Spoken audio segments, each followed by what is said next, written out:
What's up, everybody? Happy Wednesday and welcome to Trades Lady Happy Hour.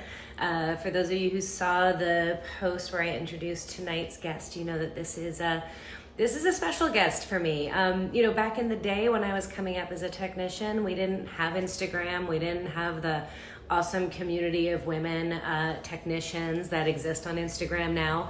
And Audra Thalen was the very first other female tech that not only had I ever met, but had the privilege of working with. And we've kind of kept in touch here and there over the years. It's mostly been not keeping in touch as often as we could have, but both living crazy busy lives. But I'm really excited that she agreed to join for happy hour and share her story with everybody and just for us to reconnect. So I see that she's joined the live, so I am going to try to add her. Let's see. We're gonna see if, fingers crossed, should be being joined by the incredible Audra. Hi. Hello. How are you? I'm good. How are you? Good. Oh my God, I love your picture in the background. Isn't he cute? I think the lighting in here is a little off, but it's the best I could do. That's okay. My lighting's a little crazy in here too, but all good. Cheers. Cheers. Nice. What are you drinking? Is that a White Claw? Today. Or no, White Claw, yes. It's one or the other depending on what they have at the store. Classy as fuck, my dear.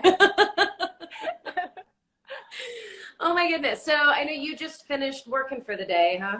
Yes. So you're totally exhausted? Pretty much. I'm still in half of my uniform, so I changed my shirt and that's about it. That's all right. No worries. So I was just telling everybody a little bit about how you're the first woman technician that I ever knew besides me, really. I don't know if you knew that. Yep. Was it the same for you, or had you worked with or met other women? I think when I worked in, before the North Scottsdale shop, there was a female that worked at the shop that I was at. Oh, okay. I've only worked with two others, you and the other girl. Nice. Crazy. That was it. Still, and you're not on social that much, so you don't know about all the crazy Instagram world of female technicians. I don't do much with it. I have it just to kind of keep up with family since they're in San Diego. I'm going to try and turn a light on real quick. Sorry. Okay. Yeah. No worries. I haven't seen this woman in forever. Terrible in here. That's okay. That's okay. No worries. I'm kind of jealous of you not doing social media. It must be nice. It is actually. It keeps me grounded, I think, and I don't have to deal with a lot of what's out there. So I snoop on it every once in a while, but that's about it. Fair enough. All right, so let's go back in time a little bit. I want to introduce you to everybody who's watching. I kind of explained to you the purpose of these happy hours is really to share all of the amazing women in the trades, specifically automotive trades, that are out there and kicking butt. And you are definitely one of those ladies, and you've been in the industry for a long ass time and really doing awesome stuff. So tell everybody a little bit, just real quick, who you are, what you do, and yeah. So currently, let's see, I've been with BMW at the dealerships for about 21 years now. Certified Master Tech, hybrid, high voltage, all that stuff. So I've worked at about 6 different dealerships between San Diego, Arizona, Texas, and now North Carolina. I started with Universal Technical Institute, then went to BMW Step program, and then kind of took off from there. I've been shop foreman for a couple of years at one of the places, currently team leader. Just kind of trying to get everything I can out of it, I guess. And sounds like you are. I think it's really cool how many young female techs are coming up that I see, and I think it's really awesome. But I don't know a lot of female techs who have been doing it as long as you and I have. There's a handful of us, but it's true. There's definitely a lot of change. I've worked in some shops where they've said that they've had female techs before, but only for a couple years or something like that, and then they kind of go on to do something else. And I think when I originally started, I thought that I would be in it for about 5 years and then either get tired of it or find something else, but it's just continued to stick with me, and I just still really enjoy it. So until I think I am tired of it, this is it. What do you think it is that keeps your interest in it? I think part of it is just the constant changing, the technology that's coming out, all of the new stuff that they're doing with everything, and just, you know, every day you're kind of doing something different. And being dealership, it's like, you know, you get a bunch of different complaints all the time, you know, whether it's running issues or stupid rattles or that kind of stuff. It's like there's always something different that you're doing throughout the day. So, and then kind of as I've grown in this industry, having to, you know, being able to help other people grow. So some of the new guys that come in, being able to teach them, kind of show them how things work, how to diagnose things and all of that kind of stuff is kept it really interesting, I think, for me.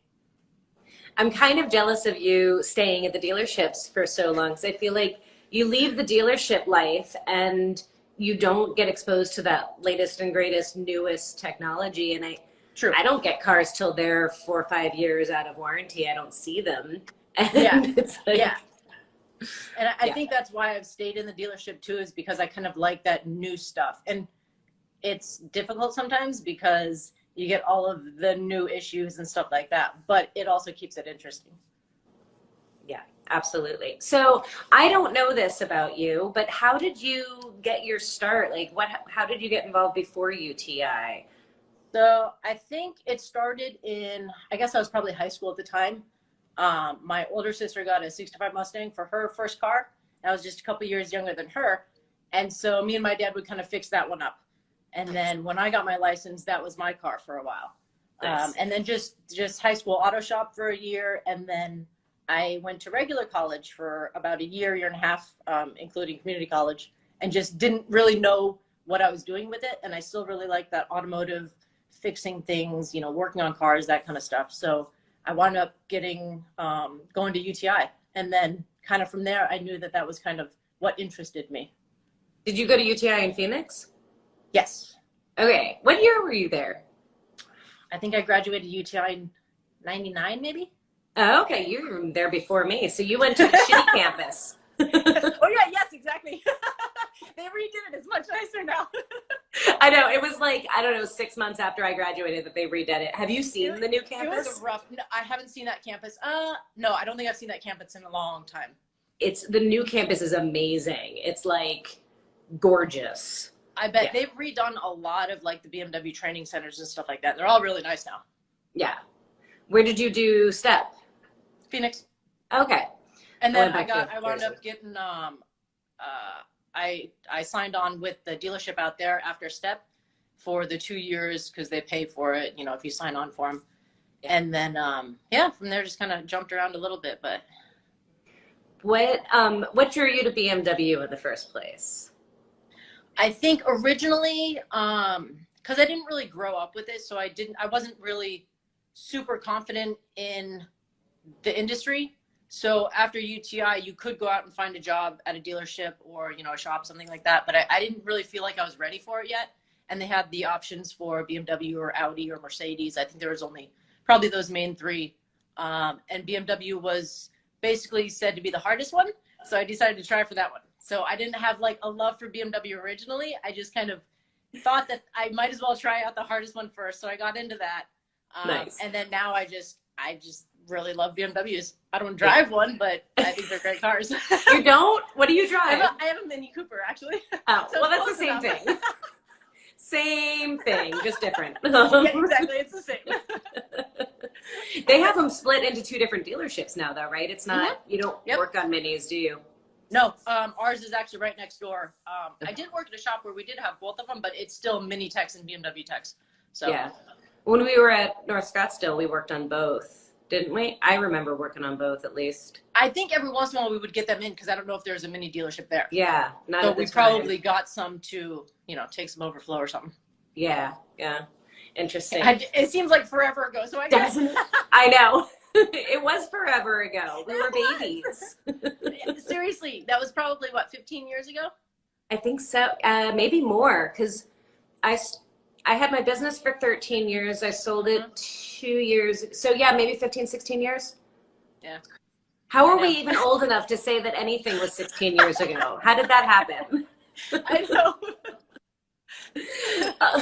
So when you were in high school and you decided to take auto shop, was there any resistance to you doing that?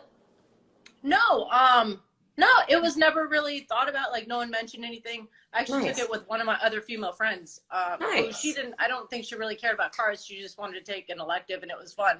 So we did that.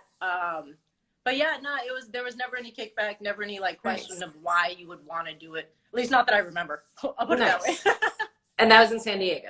Yeah, that was Okay, Diego. so maybe a little bit more progressive in their thought process because I definitely got a ton. Yeah. Interesting. And I totally chose BMW for the same reason. I'm like, I want to do the hardest. I want to do the most reputable. I want to like totally push myself. I figured if I didn't get into BMW, I'd try one of the other ones, but Right. Well, and I feel like too, working on, because so many people say that they're intimidated by BMWs. Like, I'm sure you've heard that technicians are well, like, German engineering tends to be a little over-engineered, I guess. maybe a little bit.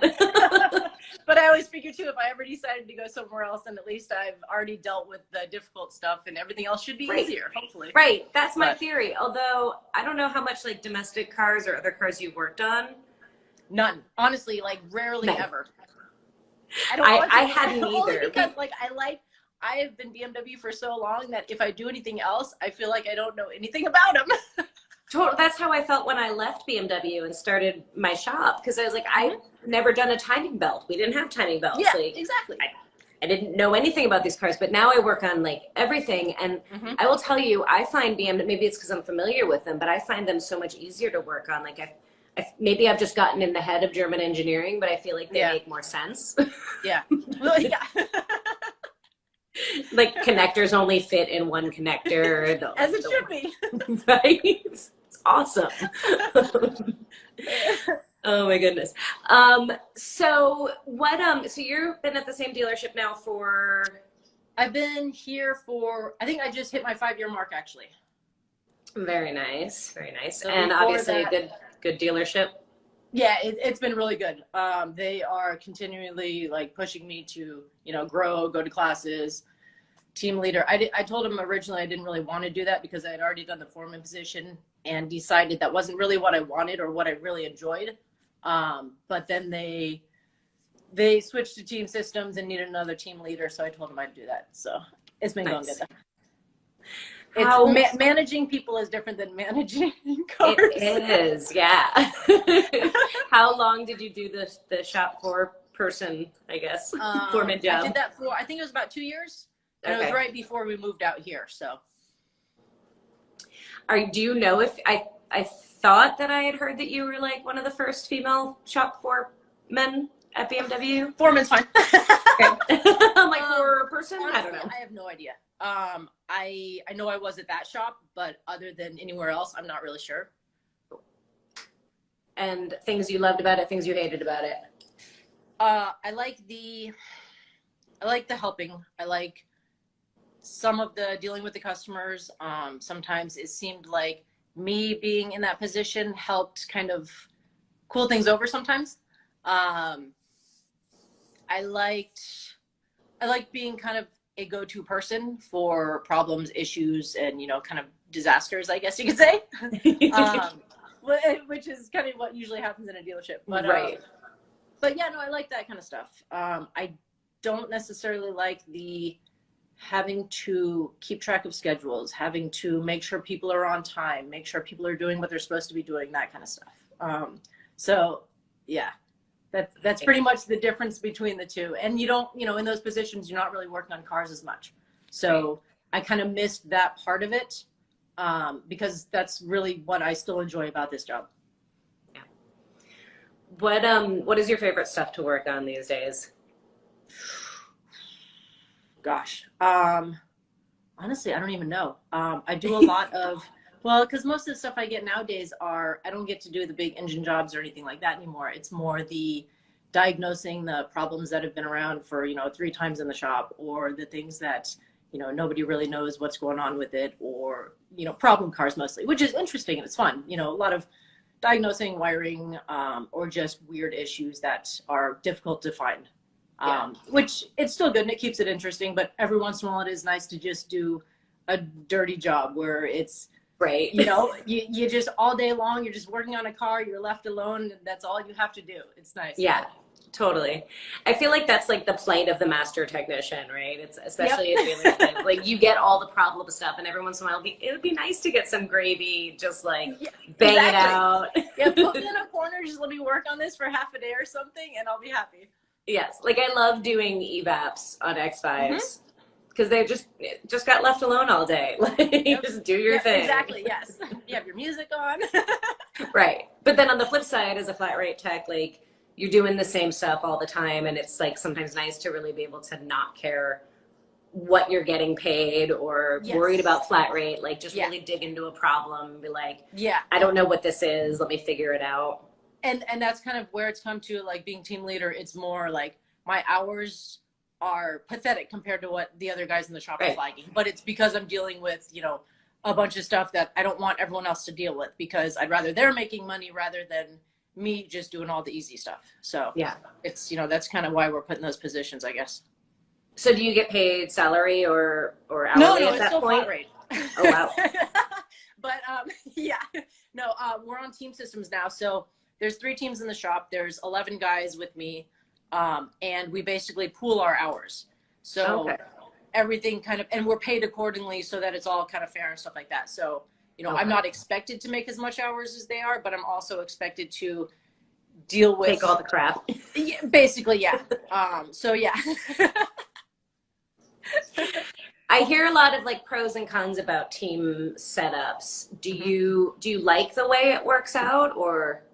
So I like parts of it because our shop actually recently, I think it's only been a year and a half, maybe not even 2 years. We were originally on a system where it was there a diagnosis team and a production team. So there was maybe 6 people diagnosing all the cars that came in with any sort of issue other than like just straight maintenance stuff. We would diagnose everything, get everything pulled to the shelf, you know, order whatever we need to, and then a production team or a production guy would actually do the repairs. Oh, and then if it needs to be double checked or anything like that, then we'd get it back and QC it and that kind of stuff. And that was great because it's good for the production guys. They can make a lot of hours. They don't have to worry about diagnosing or anything like that. But it turned into, they had done it for so long that it turned into, there were a lot of guys that would come into the shop who never got a chance to try and diagnose or never got to learn to diagnose. Right. So we wound up kind of, we would get backlogged with diagnosis. And, you know, we couldn't get things into the shop quick enough. So we switched to a team system so that, and we do the pooling hours and stuff like that so that we have time now to kind of help our guys out so they learn how to diagnose and they kind of grow as technicians also. So I think that part of it is really good. And that's kind of why we're doing the split hours and stuff like that. So That's you don't smart. have to worry as much. Yeah, that was like my immediate thought when you said the production versus diag people. I'm like, how does anybody grow then? Yeah, exactly. And it was weird for me because I've never worked in a shop like that before. It's always been every other shop I've worked at. It's you are on your own. You diagnose, you repair, you do everything yourself. You know, you have your foreman to go to, but other than that, you're on your own. So if you're not making hours, that's your fault. You need to work harder and work more. So this is a little bit easier on everyone who's trying to learn how to do all that stuff. So I think it works out really good. Yeah, absolutely. What was starting out in the industry like for you? Because I think people's experiences are so different, and because you went kind of straight from tech school into BMW dealership world, and I think people's stories today are a little bit different than they were when you and I were coming up. But I'm curious what your experience was and how those early years were. I think overall, like, it's always been a really good experience. I think everyone has always been open to the idea of having a female in the shop because that's usually the first thing. It's like, you're hiring a girl. Like, that's, you know, we've never had that. We don't know what to do with that. How do we act around her? What can we say? What can't we say? Right. So there's always that kind of like, they're not really sure what to do. And then, I've just always kind of gone in and tried to more or less show them what I know rather than kind of say what I know, and just kind of keep to myself, do my thing. And then eventually they just kind of realize that I have some skills. She really knows what she's talking about. But no, they've always been really cool. I've never gotten any real, pushback or any real like comments or anything like that. You know, I think more or less people have always been a little bit more surprised. Yeah, just more surprised than anything else. Just, oh, it's a, you know, it's a girl. It's, wow, what? You know, but every once in a while, and the customers seem to like it too. So, yeah, I feel like the customers are way more accepting. And it's interesting because I feel like there was a really big difference in how I was received back at the dealerships in the East Coast versus dealerships like California, Arizona, like that kind of thing. I feel like there was a different mindset. Like that's possible. North Scottsdale was so full of young techs too.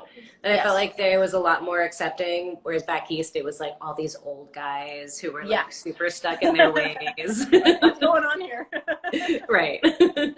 That's really cool that you had such positive experiences overall, though, because that's yeah, I hear a little bit of that now. I hear some good stuff, I hear some bad stuff, but going back to when we came up, it was a lot more negative stuff that I've heard from people. So that's really cool that you had positive experiences. Yeah, and I'm sure it makes a difference kind of where you're starting out and stuff like that. You know, being dealerships all the time rather than like smaller shops. I feel like maybe, you know, back then it was harder to get into smaller shops because it was just kind of, they're probably so unsure of what you would even know. But dealerships, I think that with the training behind it and everything else, they were just open to at least try it and see how it goes. Yeah, absolutely. I see one of our fellow former North Scottsdale colleagues just showed up in here. One of our allies and supporters. How did your family respond to you becoming a tech? Ever since the beginning, they loved it. They were behind it 100%, never even questioned why I would want to, or never even gave me any sort of, you know, why would you want to do this? That's not, you know, you should find something else. They were, they love it. They've been behind it 100%. That's awesome. My dad likes to brag about it. Nice. So is your dad a car guy too? I mean, a little bit, yeah. He didn't, you know, he wasn't a mechanic, but he's done enough in his time where, you know, we tinker on stuff when we were younger and stuff, but. Planted the seed, got you in love. Yeah. Awesome. What would you say have been like the biggest challenges you faced in the industry, whether as a female or just as a technician in general? I think for me, it's always been, and maybe it's because being a female is I've always tried to prove myself. So always trying to make sure that I'm doing everything that I can, kind of stubborn on things. You know, I won't ask for help a lot. And I'm sure there's a lot of things that I could have done quicker or better if I would have just, you know, asked for help, but I didn't want to be, I mean, basically the girl that's always asking for help. So I think that, that was probably always hard, but it's also gotten me to the point where I know how to figure things out by myself, you know? So I think in the long run, it was a good thing. And just, you know, kind of, I mean, overall, I don't know that there's a whole lot, but just kind of wondering what people might think. Even though everyone's always been really great, it's still in the back of your head every once in a while. So, isn't that such an interesting thing? I feel like when I left the dealership, and started my shop, like I realized how much of the stuff was in my own head to a certain degree. Absolutely. Yeah. Yep. It's crazy the things that we do to ourselves. Like I remember when I started at North Scottsdale, and I think because I'd come from New York, like, you probably thought I was like the biggest bitch because I had the biggest chip on my shoulder. It's funny though how like when you start, I remember you walking through the shop, I think on your interview, and you had the big like knee-high dock boots on, and I was like, oh, there's another girl. But I was like, it's funny that like everyone assumes that just because there's two girls in the shop, they're going to be immediately like best friends and hang out all the time. But we're still there for the same reasons as the guys. You know, we're just there. This is our job. It's not, you know, and we became friends, of course, but it's totally. You know, they always kind of assume it's going to be like your BFF. Yeah, I was super intimidated by you. Like you had more experience than me at that point, and like all the boys were in love with you, and like you were just such a badass.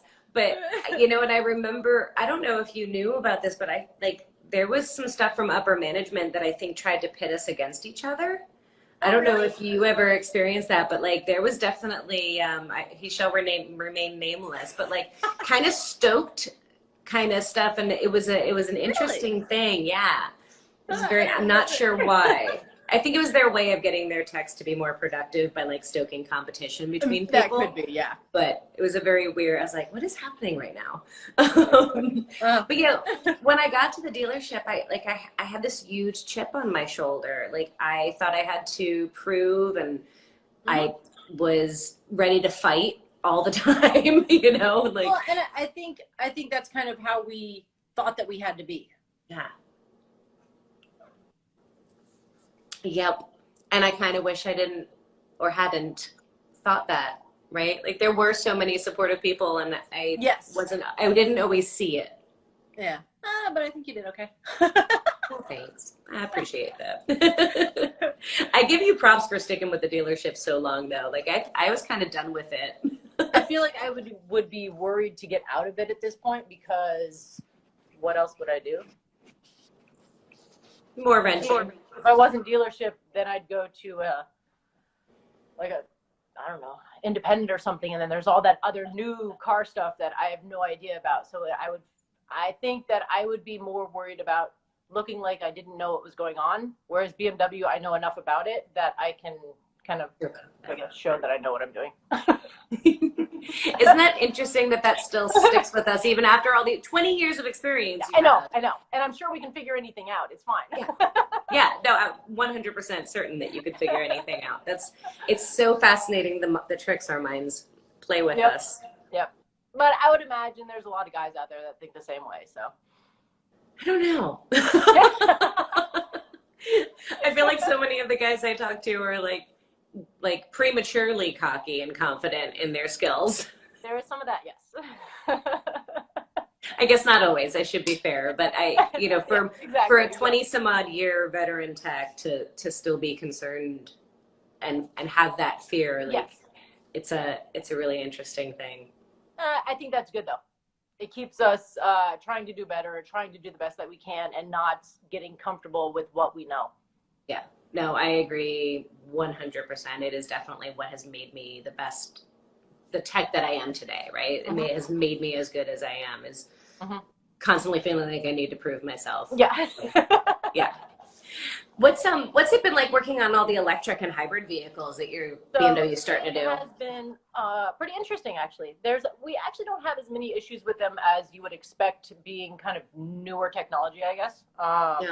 But it's fun. It's interesting. It's anytime you have like a big battery out of a car, or, the high voltage lines torn apart or something, like everyone always, what's going on? What are you doing? Oh my gosh. Yeah. So it's fun that the, people get excited about it, or just like interested. So, and it's cool being, not every shop's not full of people who can do it. So it's nice being part of that group that can work on the high voltage and stuff like that. Yeah. Absolutely. Somebody actually just asked about training within the dealership. I know back in the day when I was there, every time a new model came out, they would have, people sent off to training with the BMW training centers. Is that still going on? Oh yeah. Not so much in the past year or so, just because of all the stuff. But I actually just got back from one of the high voltage battery classes in Atlanta, maybe a month ago. Oh, okay. So they have a new high voltage battery, and we got trained on how to take it all apart, replace things and stuff like that. So nice. They're kind of getting them back in. But yeah, they continue to have classes for all the new stuff. Nice. To keep you current on being a master tech. Yep. Do they still have the passbook? They don't give them out anymore. I do still have it, but it's full, and I just have a bunch of those little, because they still give the stickers and stuff. So I have a bunch of those laying around. That's awesome. I love it was like a badge of pride. Yeah, totally. It's like a passport. Totally. I loved it. That's awesome. Oh my goodness. So biggest wins in the industry. We talked about challenges. What are your biggest wins? Wins. Gosh, I don't know. I think big ones for me were just like being asked to be in the positions that I've been in, as far as like foreman and stuff like that. Like there's been people that have been there longer, or been with the line longer than I have, but they've still asked me kind of before them. And I think part of it is maybe because they don't want to, like they're comfortable where they are. But it's also, I think that they've seen, certain things in me that they think would be good for that position. So I think those are probably the big ones for me, just being able to like try those positions out. Yeah. So no aspirations to grow out of being a tech, and you want to stay dealer wrenching? Yeah, I when I decided to be foreman, or when I accepted that, I was at the point where I thought that I wanted to do something different, because I was basically tired of doing tires and brakes and, you know, that kind of stuff. And it gets to a point where I've done enough, you know, I've done enough of those things, and I need a little bit more. So it was a good time for me to take that position and kind of see how I felt about it. Because I always thought that, okay, you know, where do you move from here? So that was kind of the next step at that time. And it was good. You know, there were a lot of things that I liked about it. I had good teammates that were with me and stuff like that. So it was great. But in the long run, I realized that that wasn't really the position that I wanted to be in. So I think that helped out, as long as, you know, at least to know that I'm not still striving to do that anymore. So I know where I'm comfortable. I know where I enjoy working, basically. Yeah, absolutely. What is your least favorite thing to do on cars? Tires. I do tires maybe 2 a month, just to remember how to do them now. I don't know that I remember how to do them at this point. Well, they have new machines now. I don't even know how to use the new machines. I haven't had time to learn. I'm like, all these guys that are like, I'm like, you'll have to train me one of these days, because I have no idea. But least favorite is probably, I think a lot of it is kind of the intermittent issues, where, you know, it happens one time when I'm driving on this one road. You know, it's impossible to try to find, but you have to do as much as you can, because the customer is not bringing it in for no reason. So you know, you spend time looking into these things, still can't find anything, you know, and so basically you don't get paid for any of it, and customer comes to get the car again, and then immediately it's going to happen for them. Of course. So those types of things are the most frustrating, because you want to fix the car, you want to help the customer out, and you want to make sure that everything's done good, but we just can't find it. Like, it's not happening for us. So those are probably the worst. Yeah. I totally relate to that. It's rattles and squeaks, and, you know, over this one speed bump, but. Right. Okay. Fair.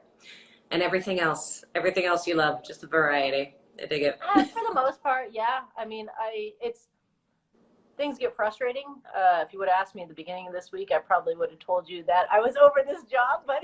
What were you doing at the beginning of this week? Just nothing went right. It's just, you know, it's one of those weeks where, and I was just talking to one of the guys in the shop about this, because he was having a really rough week. Nothing goes right. Everything, you know, parts don't come in, or it's the wrong parts, or customers being difficult, advisors are difficult, you know, just the whole couple days are just, nothing goes right, and you question why you're in this industry.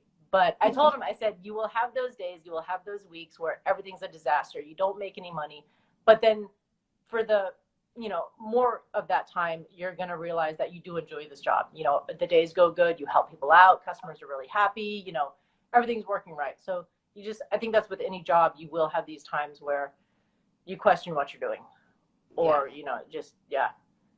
And it seems like it like goes in waves too. I feel like there's just, like you said, there's weeks, there's days. Yep. Like, why is nothing I touch working? Yeah. Like, why? It's never just one car. It's never just one repair. It's always that full day or the full week, and everything's a disaster. Yes, absolutely. And then there's those jobs, like, while you're in it, you hate it, and you're like, this sucks. And then once you've conquered it, you feel like the master of the universe. Yep, exactly. And that's why this job is fun too. It's because, you know, things come in and everything's broken, nothing works right, and then you get to fix it, and you're driving it, and everything's good. You give it back to the customer, and they're happy, you know. And it's kind of, I guess, fulfilling, I guess, just to, you know, be able to fix something. I think that's what I like about it. Yes, 100% agreed. Somebody just asked, I think this is kind of funny, it's been coming up a lot in conversations. Do either of us or both of us ever think that there is no space under the hood to work? Yes. Very often. So I've been thinking about this a lot, because I feel like, you know, so many people still think of being a technician as being a much more like male oriented job, and yet there's so many situations where I think to myself, like, how on earth does anybody with big hands or a big body get into this position? And like, this is probably way more suited to a woman. I'll stick my little arms up in there.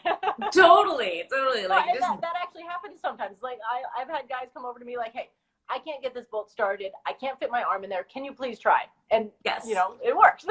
Yeah, absolutely. Like sometimes I gotta borrow other people's strengths. Sometimes I gotta borrow my little hands. Totally, Like, but yeah, more and more cars are like everything's so jam packed in. I don't know how big people work on them.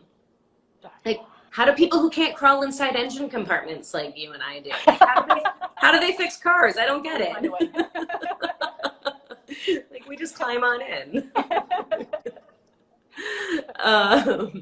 Why do engineers do that?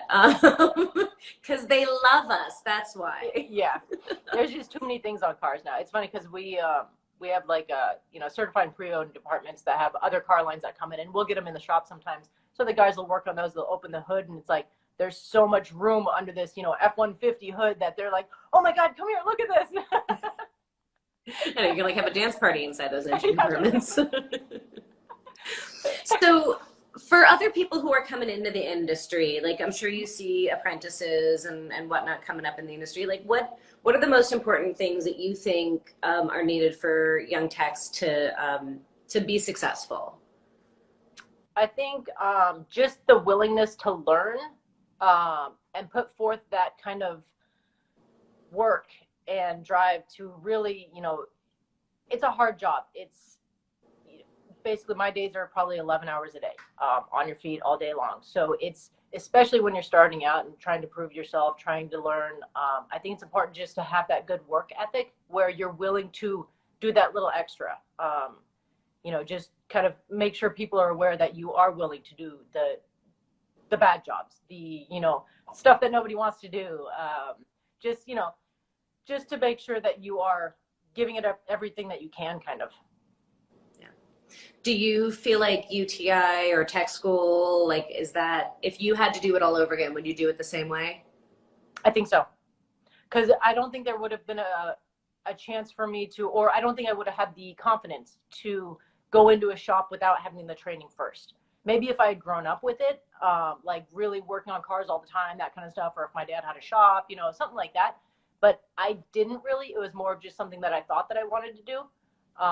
So I think with UTI and BMW Step, I would absolutely do it again. Do you feel like you had a moment in your career where you were like, yes, like I can do this, I'm good at this? I don't know. Maybe I have throughout the years had moments where I was like, this is where I'm meant to be. This is what I'm supposed to be doing. But then there's also those moments where I'm like, I don't know what I'm doing. I'm terrible at this. So I think it just depends on the phase that you're in. Fair. But overall, like I couldn't see myself doing anything else. And I've thought about it before, but I don't know what else I would enjoy as much, I guess. What did you go to school for when you went to college? I'm curious. General education stuff. Okay. Yeah. So you had no idea. I had no idea. I thought that that's what you were supposed to do. Right. It was, trade schools were not a big thing back then. So it was, you graduate high school, you go to college, and then you do whatever you go to college for. But nothing, like none of that stuff was really that interesting to me. And I always still liked that kind of hands-on, fixing things, whatever. But trade schools were so like far and few between, and it wasn't really talked about very often. I think that's the big difference nowadays, is it's more available and it's out there a lot more for people to realize that it's an option. Whereas before it didn't ever like cross my mind as an option. Yeah. How were you exposed to UTI? Like, how did that come about? I've been thinking about this before, but I think I went to junior college after my first year of 4-year college, and I took an auto shop class there. And I want to say that they came to the shop and kind of talked about it. And then I told my parents about it, and, they came and we interviewed or had a meeting, whatever. And then I signed up for it pretty much on the spot. But I think it was through my auto shop class that they mentioned it. And they'd never come to your high school auto shop program, right? Not that I remember. They might nowadays. I have no idea, but that was a long time ago. Right. Yeah, no, it definitely didn't happen when I was in high school. Like I had no idea that it was an option. Like, I think it's such a disservice to kids that we weren't exposed to this. Had I known, I might not have gone to college. Like I would have gone straight you into did it. like full college, right?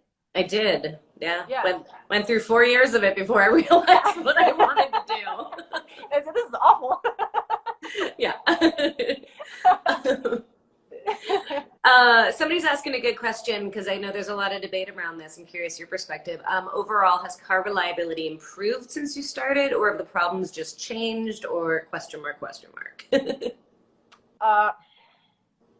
I'm going to say I hate to say that it hasn't improved. I think it's different now because there's just a lot more things on the cars that can go wrong. So as far as like actually breaking down, it probably hasn't changed that much. It's still not bad, but there's all those little things that can cause a car to come in. Like with us, camera systems, or, your distance control, or just the random little, my iDrive screen is blanking out sometimes. So it's the little things that we get more than actual breakdowns. So I think for a customer, for them, that's, this car is always in the shop, but it's all these kind of little creature comforts, I guess they call them, that, that have issues. And that's just all technology. It's computer stuff. It's the same as your computer, your phone, it glitches every once in a while, that kind of stuff. What? So, phones never glitch. I don't know what you're talking about. But as far as like, the actual engines and stuff like that, I think they're doing pretty good. But again, they have so many more systems on there now with emissions and everything else that it's just a lot more to deal with. And every little thing can set a check engine light. It won't necessarily change how it drives, but your light's on. So, as far as that, it seems like it's probably worse, but. Yeah, I agree with you on that. I feel like the things that cause a car to stop working are less common. Mm-hmm. But it's all of those additional bells and whistles and all of the things and the gadgets and the doodads that we all love, right? And and we were like, oh, these cars are pieces of crap. I'm like, no, they just have lots of gadgets that you like and they break. Yes. We can take them all out if you like. Right, totally. Yeah, I feel like overall cars reliability has improved from a functioning as a car standpoint. From a computer standpoint, they're computers, to your point. Well, and I think a lot of it is too is the car is now paying attention to more, so it can let you know before you actually have a disaster, breakdown, or something like that. So they'll actually get you in the shop before you need something major. Yeah. So I guess that's good. Yeah, absolutely. I'm just scrolling. There's been a lot of interesting questions that have come up. Quality of parts getting worse. It depends on where you get them. True. I'm OEM all the time. Right. Well, you have to. They're not ordering aftermarket parts at the dealership. That's right. Yeah. That's the nice thing about working in the dealership. And you don't have to wait on parts because they're right there. Usually, yes. Yeah. We have the parts we need. We can get them quickly. We have all the special tools. We have all of the, cool stuff that make working on cars easier. So that is probably another reason why I stay at the dealership. Spoiled, I tell you. Yes, you're exactly. Spoiled. I like it's the good life. Oh my goodness, I love it. So, all right, here's a mechanic question. Are you typical mechanic in that your own car is not well taken care of? My past cars, that is probably true. I would not fix them as much as they should have been. And maintenance. Mine now I've had for maybe 5 years. But it had an extended warranty and a maintenance package. So I just send it down the hill and have them fix it. I was talking to one guy today about that actually, because he asked me if I'd ever replaced an engine in a Mini. I said, because I have a Mini, and I was like, no, never. I said, I send it to Mini for oil changes. I don't want to work on my own car. I love it. I don't know if I have to, but I'd rather not. Right. Do you have a bunch of project cars? Nope, none. No. Good for you. I don't have any room for it either. So, so you don't work on cars when you're not at work? Nope. And in the past, I've had people, side work and stuff like that, but it's never been one thing that I've wanted to do, only because I'm at work enough. I don't want my weekends being filled with car stuff. If it's my fiance's car or, a friend's car or my sister's car, something like that, I'd bring it in and fix it. But just random side work, I don't do. There's too much can go wrong, too many issues. It's just, I work at a dealership, so that's kind of, I'm there for the dealership, and that's it.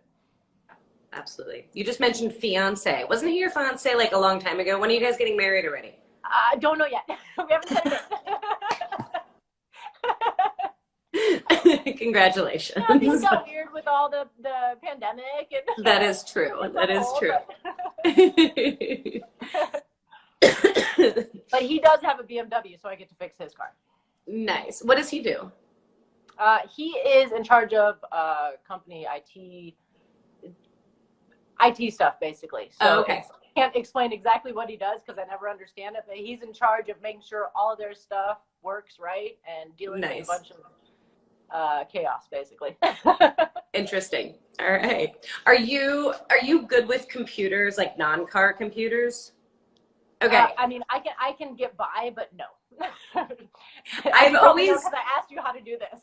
Right? I've always laughed at myself about that all the time. Like, I handle cars with computers all day long, but give me a laptop problem and I'm like, I have no idea what to do. I don't know why it's like so foreign and different to me, but I don't know. Okay, that makes me feel better that I'm not alone in that.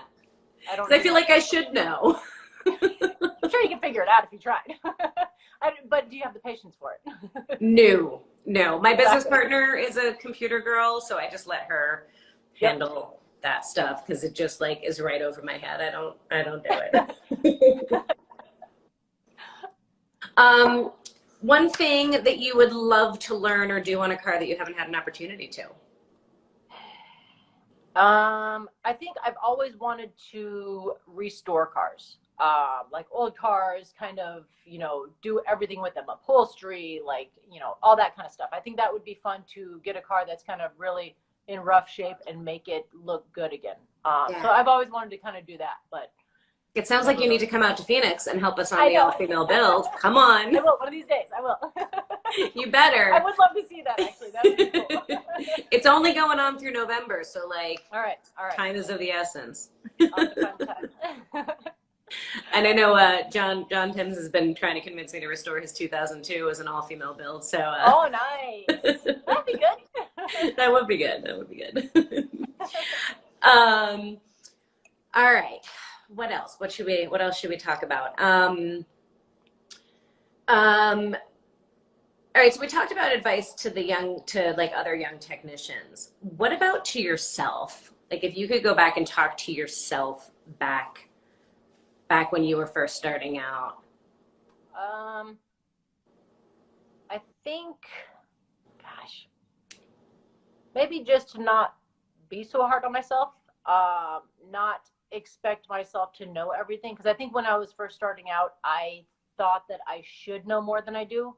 And that would kind of get me down sometimes, just like basically like, diagnosing or how to do things, repairs and stuff like that. Like I thought that, I've been to school, but really going to school is a huge difference from actually working in the field. So I think that was one of the big things, is just being a little bit harder on myself for not knowing as much as I thought that I should. But looking back, like obviously I didn't know anything back then. I just started. So I think that would probably be the big one.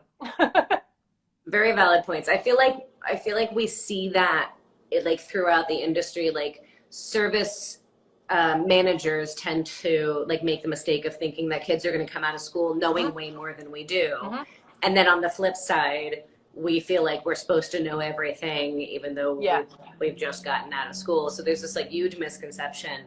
And like, I don't know, we put so much pressure on ourselves, both male and female, to get out of school and be like, yes, we're going to become master techs, like right off the bat, right? Anything, I'll figure it out. Yeah, exactly. Right. Like medical students go through residency before they become proper doctors. Yeah. You don't know anything coming out of school. They continue to learn all the time. And, there are times where it's still like, I'm going to my foreman asking how to figure something out, or, what does this mean? It never ends. Like there's always going to be questions. There's always going to be things that you need to learn or, look into. And so I think, Yeah. As soon as you think you know everything, you're wrong. Exactly. Yep.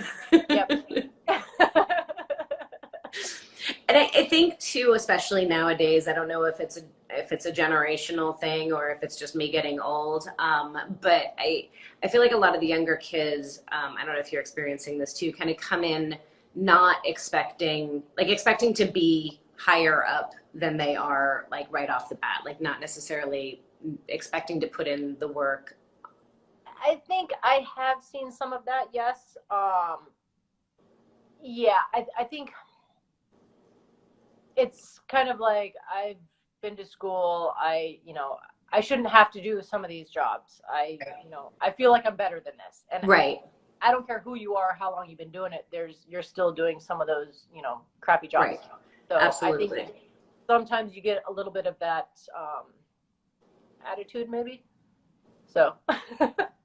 Yeah, definitely. But I'm sure that's always been there, and you just kind of learn. Am I just getting old and crotchety? Is that what you're saying? Yes.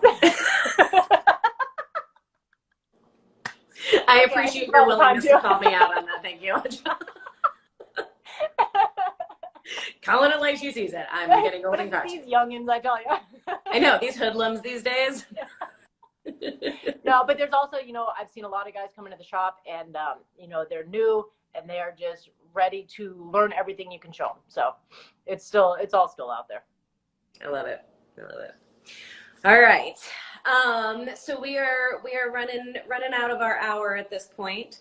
Anything else fun that we should talk about? Gosh, I don't know. New exciting plans aside from getting married? Going to New Orleans in a couple weeks for his birthday. Very nice. That'll be fun. Other than that, I don't have a whole lot more going on. It's pretty much work takes up most of my time. How was COVID at the dealership?